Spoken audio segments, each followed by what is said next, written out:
Okay, UCL Road to semi-final. Kita ada 4 tim yang dah sah ke semi. Bayern, PSG, RB Leipzig dengan Lyon yang menang pagi tadi ya. Kita tengok game untuk RB Leipzig. Senang cerita, no warner, no problem lah. Dia orang control position untuk beat Atletico 2-1 dengan skor gol lewat masa kan. Dah nak dekat 90 minit juga pun untuk bawa kelab tu pertama kali dalam sejarah pergi ke UCL semi-final. Atletico aku ingatkan bila dah rembat si Liverpool tu, dia orang boleh pergi jauh. Sekali terciduk dengan Leipzig. Okay, baik. Untuk City lawan Lyon ni, aku betul-betul tak sangka yang Lyon tu boleh jahanam ke City macam tu sekali. Pep boleh bantai buat eksperimen lah. Rudy Garcia yang aku kata terburu-buru tu, berjaya buat City tu terburu-buru cari gol balik. Tapi game pagi tadi memang best gila lah. Inilah salah satu bukti yang aku kata dulu. Kalau kau pegang game, tak bermakna kau akan menang. City pegang game, tapi kena tikam 1-3. Dua-dua side attack and defend bertalu-talu. City lambat panas, tapi Lyon skor dulu. Disebabkan Ederson tu yang berfikiran ke depan, sampai dia pun ke depan sangat. Connect rembat daripada jauh macam nak pecah gawang pergi and score 1-0. Start daripada situ Lyon punya defensif, positioning, marking memang superb. Padat kau tahu. Naik buntu City. Keeper Lyon Cesc Lopez tu macam belangkah pergi free kick, shoot, semua dia save. End up lepas kena bedil tak lepas-lepas, Sterling assist salah satu gol trademark untuk City. De Bruyne skor 1-1. Ingatkan selamat. Masuk Dembele. Oi, super sub teruk Muhammad tu. 4 minit masuk terus skor. Kalau kau tengok balik City punya attack berapa banyak kali rugi. Jesus dapat chances, depan gol tak masuk. Sterling second half peluang depan mata, tinggal kau ciduk pun tak gol. Lyon ni dah macam pakai bomoh liat gila kau tahu. Execution dia orang superb, marking dia orang first class, through ball, long ball macam gini. Problem City ni daripada segi finishing, chances banyak tapi ada yang kena tapau and ada juga yang miss. Tapi keeper Lyon tu memang padu jimbit aku tak sangka yang punya beria City serang, Lyon boleh build up guna long ball Dembele skor lagi gol ketiga untuk Lyon. UCL kali ni gila geng. Gentle aku cakap. Okay, aku takkan ulas banyak pasal Leipzig dengan City. Pasal aku ada match lagi besar yang aku kena cerita panjang lebar lagi. Dengan cerita ada kes pecah rumah baru jadi semalam. Untuk PSG, aku memang tak expect yang akan jadi macam ni. Aku ingatkan PSG yang menang besar. Tak pun Atalanta buat comeback. Sekali terbalik, Atalanta yang leading, PSG yang buat comeback. Ini gila punya comeback Tapi untuk aku lagi nak tengok PSG tu pergi semi. Nak tengok lepas kehidak dia orang tu pergi final. Pasalnya dia orang tak pernah pergi UCL final lagi ni. Alih-alih semi Itu pun berabat tak pergi semi dekat 25 tahun. Yelah, sesuai lah. Dah berapa juta pula aku habis invest untuk player. Neymar tu player paling mahal dunia. So kalau nak cari pentas yang paling tepat untuk PSG, UCL lah. Takkan nak kata French Cup tu pentas paling tepat. Kau gila. Daripada segi full team Atalanta dia orang tak dapat nak turunkan player top dia orang. Ilicic disebabkan injured Tapi kalau kau tengok balik, PSG dia orang bukannya turun dengan semua full team. Berarti Di Maria pun tak boleh main. Kau tengok Mbappe yang kaki terplay on itu hari. Masuk, memang masuk. Tapi tetap bukan 100% dia perform. Even dia ada assist biji. Mbappe okey, dia banyak influence. Tapi tetap berhati-hati. Kalau tak pasal injured lagi kan. Silap-silap Mbappe tu tengah buh gigi pun boleh injured. Faktor cover FIFA punya pasal. Untuk first goal Atalanta, attacking force dia orang memang padu Tapi bila Ilicic tak main spoil sikit. Untuk gol pertama aku nampak build up dia memang teratur. Tak payah bising-bising, tak payah dribble, placing on goal sebiji. Tapi masa aku tengok game ni, aku tak berapa confidence sangat yang Atalanta ni boleh pergi. Sebab masa aku tengok sampai ke second half, aku fikir ni kalau Atalanta tak cari gol lagi ni, masa mana boleh leading 1 gol Sah-sah PSG takkan duduk diam. Dengan Mbappe pun dah masuk second half, silap-silap Neymar tu pun malah nak lari Tapi ni beza 1 gol Pasal kau kena ingat, bukan senang untuk kau hadap tim besar macam PSG dengan cuma 1 gol leading So bila sampai ke sudah Atalanta ni tak jumpa pintu untuk cari second gol, PSG pun apa lagi, makin bernafsu Even Neymar malam tu, walaupun dia lari bertalu-talu dribble macam nak mati, beria dah dribble shoot ke laut pun tak apa. Lantak janji aku nak pergi semi.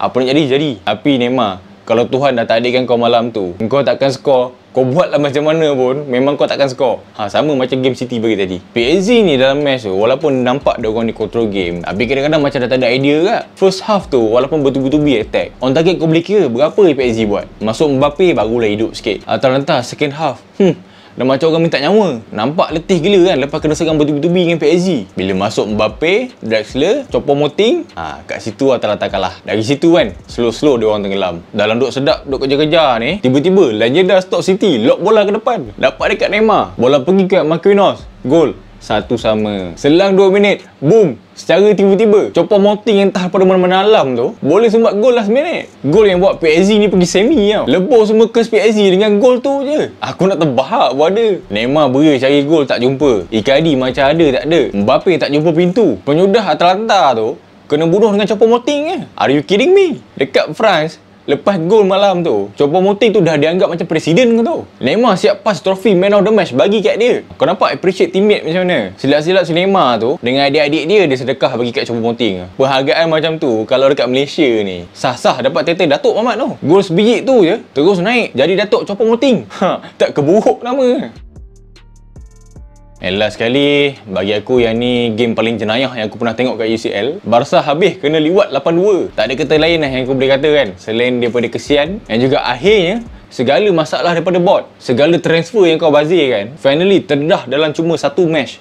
Mana lagi kau nak sorok? Kau dah kantoi habis ni. Pasal Barcelona ni figure kelab bola paling besar kat dunia. Kau bukannya institusi bank negara. Messi tu bukannya accountant. Pique tu bukannya tukang baiki mesin duit. Dia orang main bola. Bila kau celaru, beli Coutinho tapi bagi kat orang, beli player lain yang mahal kan, tapi tak boleh nak bagi balik modal atas padang. Ada coach walaupun tak ada reputasi, tapi kau nafikan hak dia untuk fully transform the team. Kau cuma nak jaga hati orang tertentu kan. Nah, ni jadi dia. Barca tu tak pernah halam mau kena pijak macam ni. Tapi ada juga yang aku tak boleh tahan kan, Setien sebelum match. Lewa bukan level Messi. Lewa tu tim dia yang tolong dia naik. Setien kata, kau tengok masa lawan Napoli, Messi is the man. Tapi kau tengok Setien lepas match, gol lagi, bagi lagi, liwat kami lagi. Kau lupa yang Bayern tu, satu tim Bayern tu termasuk dengan bench sekali. Semuanya sekarang ni level-level Inzaghi tau. Semua masuk padang tu jadi poacher. Termasuklah si Alaba yang gol sendiri tau. Dalam match ni Coutinho score 2 gol, 1 assist lawan kelab dia sendiri. Dah main 15 minit player yang kau bazirkan duit 120 juta tu beli, datang balik untuk jahanamkan kau. Buka mata sikit tengok, tu aset kau tu. Apa yang kau dah buat kat dia? Makan diri kau balik. Belum pernah lagi aku dengar benda seteruk ni. Orang beli player untuk bantai opponent. Ini kau beli player untuk bantai diri kau sendiri. Kalau kau tanya aku adakah Barca layak kena macam ni, bagi aku layak and tepat pada masa. Memang patut kena macam ni. Sebab biar orang atas, sesiapa je kan yang jadi kepala kat Barca tu, sedar sikit nak jadi macam ni kalau Barca tu tak ambil pedoman.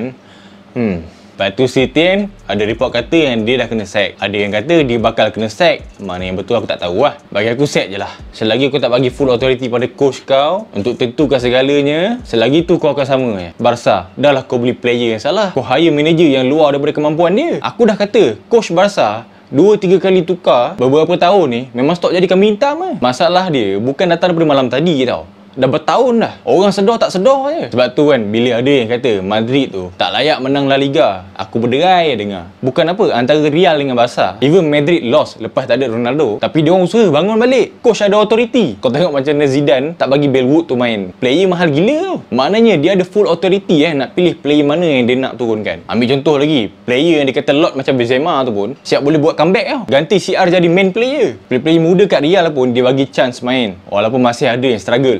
Barca, kau fikir sendiri. Weh, player bersilih ganti coach bersilih ganti, back end staff bersilih ganti, tapi club takkan boleh diganti. Nasihat aku, rombaklah apa yang patut, balik ke pakai jalan, tobat. Kau fikir kalau fan Barca tu murung, apatah lagi player Barca tu sendiri. Ingat apa? Dia orang tak ada perasaan lepas kena bedil 8 gol. Pique sendiri cakap dia sanggup jadi player pertama yang keluar kalau itu yang perlu. Janji Barca boleh bawa talent muda ke ataupun player yang betul untuk bangunkan Barca ni semula. Lagi satu, Vidal ada cakap sebelum match, Bayern bukan jumpa lawan tim daripada Bundesliga. Bayern akan lawan dengan biggest team in the world. Dah jadi macam ni, dah kena kari 8-2. Silap-silap Vidal tu balik rumah telan Panadol 10 biji tu. Stres punya asal. Aku tengok Vidal ada satu part dalam game tu, Messi through ball. Aku ingatkan adalah Griezmann ke apa kejar kan. Sekali aku tengok Vidal mencecet lagi, tak lepas kejar bola. Aduh, pitam. Agaknya kalau game tu ada second leg mau aggregate 16-2. Lagi satu, aku tak sangka yang biggest defeat untuk Barca datang masa zaman Messi. Aku ingat let's say lah kan, Messi bersara nanti, mungkinlah Barca jadi teruk sikit. Tapi aku tak sangka yang bahana tu datang awal. Jujur aku cakap kan, daripada rasa seronok tengok dia orang kena bedil, aku lagi kesian sebenarnya. Pasal Barca ni bukan kelab biasa, antara kelab paling kaya pula tu, figure kelab dunia. Kau sebutnya nama Barca, player mana je yang tak nak main kat sana. Habis lepas jadi macam ni, apa orang nak kata? Silap-silap kalau kau offer Choupo-Moting PSG tu pun main kelab kau, aku rasa mahu di reject Barca apa ni. Banyak-banyak player Choupo-Moting kau bagi.